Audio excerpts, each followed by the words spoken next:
She didn't understand why the woman's eyes widened. Not until she saw what was written on the receipt. Not until the entire grocery store went silent around her. My name is Danielle Parker, and on that Tuesday morning, I just needed groceries before picking up my daughter from school. Nothing complicated.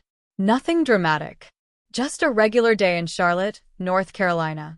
I'm a 34-year-old Black woman, a single mom, and a high school English teacher who often feels like I'm holding the whole world together with one hand.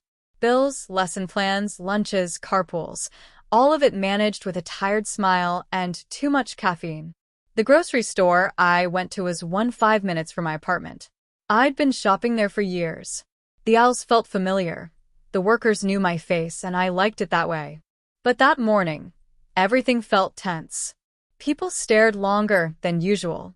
A woman clutched her purse when I walked by. A teenage cashier whispered to her coworker while looking directly at me. Microaggressions don't usually scream, they whisper. And that whisper can slice just as deep. Still, I forced myself to breathe and keep moving. I had groceries to buy and a daughter depending on me. I filled my cart. Bread, fruit, pasta, chicken, and a birthday card for my daughter's best friend. Simple things. When I approached the checkout line, a white cashier in her 20s stood there chewing gum, her long nails tapping against the register. She barely glanced at me. "Next," she said flatly. I stepped forward, offering a polite smile. She didn't smile back. She scanned my items slowly, painfully slowly. Meanwhile, a white woman in line behind me got an apologetic look. "Sorry," the cashier said to her. "This will just take a sec." This. Not me. Not my groceries. This. I felt that. As she scanned, she kept side-eyeing me like she was waiting for something to happen. Like I was suspicious by default. I reached for my wallet, ready to pay. But she stopped. "Can I see your ID?" she asked. "For groceries?" I said. For the card, she said. "It's a birthday card," I replied. "There's no age restriction on it." She shrugged. "Store policy for certain customers." Certain customers. The words echoed. Still, I handed over my ID, trying to keep the peace. She barely looked at it before tossing it back onto the counter. Then she printed the receipt. And that's when everything changed. Because instead of printing customer at the top the way it had countless times before, this receipt had something different. A label typed in bold letters by the cashier herself. Suspected fraud risk. She typed it manually. She wanted it there. My breath caught. "Why does this say that?" I asked. She shrugged again, chewing her gum like the situation was trivial. "System flags risky profiles." "Profiles?" I repeated. "You know," she leaned in. "People like you." The world stopped. People in line whispered.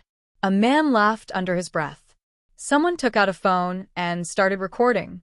My chest tightened, heat rising to my ears.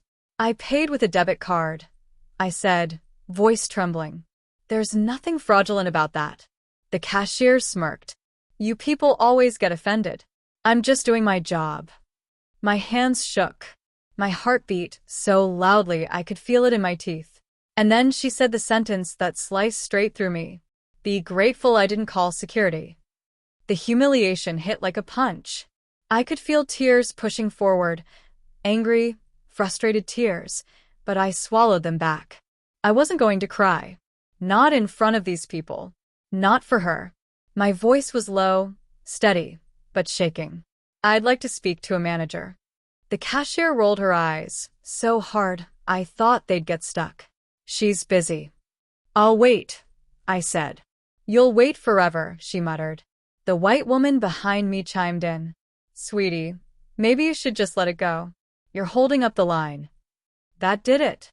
I turned slowly. "Would you let it go if someone labeled you a criminal for buying groceries?"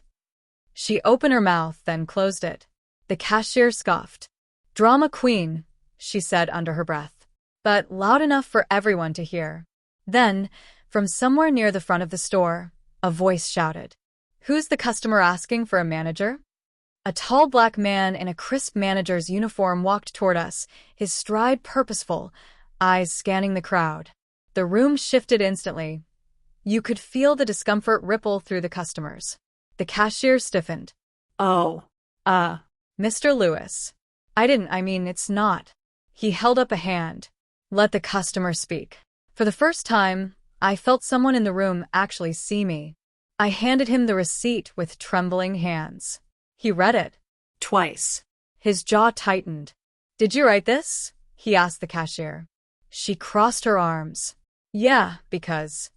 No, he cut in. Don't explain yet. He turned to me. Ma'am.